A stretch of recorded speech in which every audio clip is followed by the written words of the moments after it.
የደቡብ ኢትዮጵያ ክልል በክልሉም በሰላም በግብርና በኢንቨስትመንት በቱሪዝም በኢንዱስትሪ እንደዚሁም በማዕድን ልማት ዘርፍና በሌሎች መስኮችም የተከናወኑ ተግባራትንና ክልሉ ያሉትን እምቅ አቅሞችን ለማስተዋወቅ የመጀመሪያውን የሚዲያ ቱር አዘጋጅቷል። ይህን አስመልክተው መግለጫ የሰጡት የክልሉ የመንግስት ኮሚኒኬሽን አገልግሎት ኃላፊው አቶ ኃይለማርያም ተስፋዬ የተዘጋጀው የሚዲያ ቱር ሁለት ዓላማዎች እንዳሉት አብራርተዋል።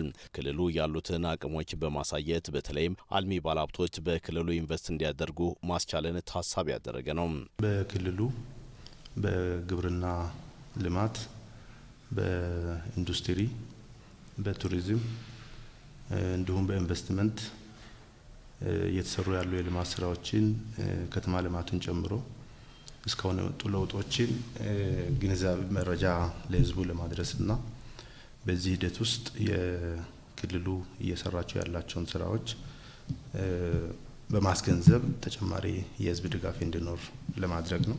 በግልም ይሁን በድርጅት ደረጃ ወደ ክልሉ መጥተው ማልማት ለሚፈልጉ አካላት ያለውን አቅም በግብርናም በማዕድንም በቱሪዝም እና ሌሎች አገልግሎቶችም ያለውን አቅም ይበልጥ ለማሳየት የሚያስችል የሚዲያ ቱር ለማድረግ ነው። እንደሚታወቀው የደቡብ ኢትዮጵያ ክልል በተፈጥሮ ሀብት የበለጸገ ክልል ነው።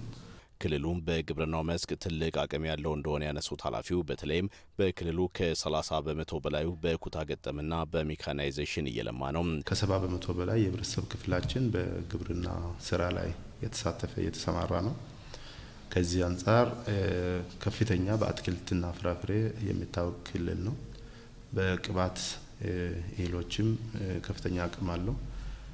ቡና ወደ ውጪ በመላክ በ2017 በሁለተኛነት ደረጃ ወደ ውጪ የላከ ክልል ነው። ቅመማ ቅመምም በስፋት ይታወቃል፣ ወደ ውጪም የተላከ ይገኛል። ስለዚህ ከፍተኛ ዋጋ ያላቸው የግብርና ምርቶች የሚመረትበት ክልል ነው። እነዚህን ምርቶች በኩታ ገጠም የማልማት በክላስተር የማልማት ስራዎች ትኩረት ተሰጥተው ከ30% በላይ የሚሆኑ እርሻዎቻችን ወደ ክላስተርና መካናይዜሽን የገቡበት ሁኔታዎች አሉ።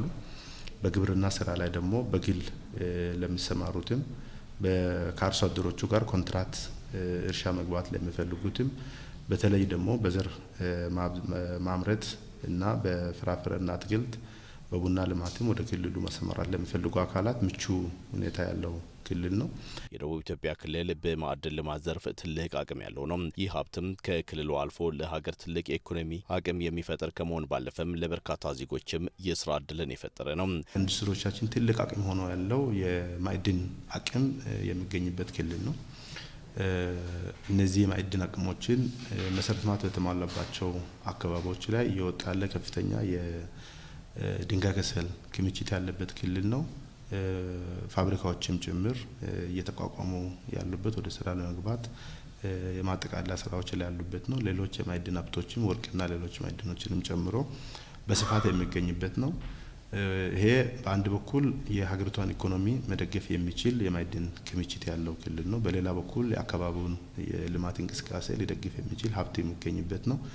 የስራ እድል ሊፈጥር የሚችልና ለኢንዱስትሪው ደግሞ ኢነርጂ ማቅረብ የሚያስችል አቅሞች ያለው ክልል ስለሆነ በማዕድን ዘርፉንም ያሉ አቅሞችን በደንብ ብናሳይና ህዝቡም አልሚውም መንግስትም ተጠቃሚ የሚሆንበትን እድል ብንፈጥር ሞር የተሻለ ስለሆነ ከዚህ አንጻር አስተሳስሮ መሄድ ያስፈልጋል። የማዕድን ልማት ስራችን ከአካባቢ ጥበቃ ስራ ጋር ደግሞ ተቀናጅቶ መሄድ መቻል አለበት።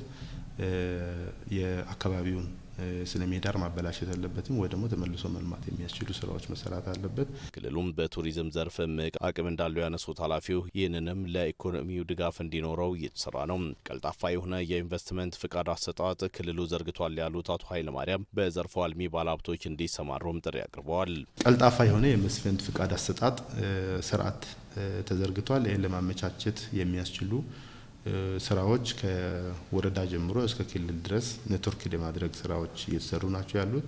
ለኢንቨስትመንት ምቹ የሆኑ አካባቢዎችን የመለየት ቅድም እንደገለጽኩት ተወዳዳሪ የሆነ የሰው ኃይል የመፍጠር ስራ ከቴክኒክና ሙያ ተቋማትና ከዩኒቨርሲቲዎች ጋር አስተሳስሮ እየመጣ ያለ አቅም አለ እና በስትራቴጂክ ዘርፎች ላይ በተለይ ግብርናና ኢንዱስትሪ ላይ ደግሞ በደንብ በማተኮር ግማሽ መንገድ ተጉዞ አልሚዎችን ለመደገፍ ዝግጁ የሆነ ክልል ነው። እነዚህን የበለጠ አጠናክሮ መሄድ የሚያስችል ምቹ ሁኔታ መፍጠር ያስፈልጋል። ከተሞችን የማዘመንና ለማህበረሰቡ ምቹ የማድረጉ ስራ በተቀናጀና በተጠናከረ መልኩ ቀጥሏል። ክልሉን የሰላምና የመቻቻል ተምሳሌት ለማድረግ በተሰሩ ስራዎች ውጤት መገኘቱን የገለጹት ኃላፊው ይህ በመሆኑ ደግሞ በክልሉ በተለያዩ መስኮች የሚሰማሩ ባለሀብቶች ያለ ስጋት ተግባራትን መከወን ያስችላቸዋልም ብሏል። ክልላችን የተሻለ የሰላም ያለበት ክልል ነው። ለቱሪዝምም ምቹ እድል ያለው ክልል ነው። ለኢንቨስትመንቱ ምቹ እድል ያለው ክልል ነው። ዜጎችም ተባባሪ ናቸው። ይሄን እድል በመጠቀም ክልሉን የበለጠ ለማበልጸግ ሁሉም የድርሻው መወጣት መቻል አለበት። ከመቻቻል ረገድም 32 ብሔር ብሔረሰቦች የሚገኙበት ያደራጁት ክልል ነው። ከዛ በተጨማሪ አገሪቱ ሁሉም ብሔር ብሔረሰቦች የሚኖሩበት ክልል ነው። ይሄ ህዝብ በጋራ የአንዱ የሌላኛውን ባህል ታሪክ ጠብቆ ተንከባክቦ በጋራ አክብሮ የሚኖር ተቻችሎ የሚኖር ህዝብ የሚገኝበት ክልል ነው። ይህን የመቻቻልና የአብሮነት ባህል የበለጠ ማሳየት ስራዎችን መስራት ይጠይቃል። እነዚህን ደግሞ የበለጠ ወደ ልማት ቀይሮ በመጠቀም የበለጸገ ክልል መገንባት ያስፈልጋል።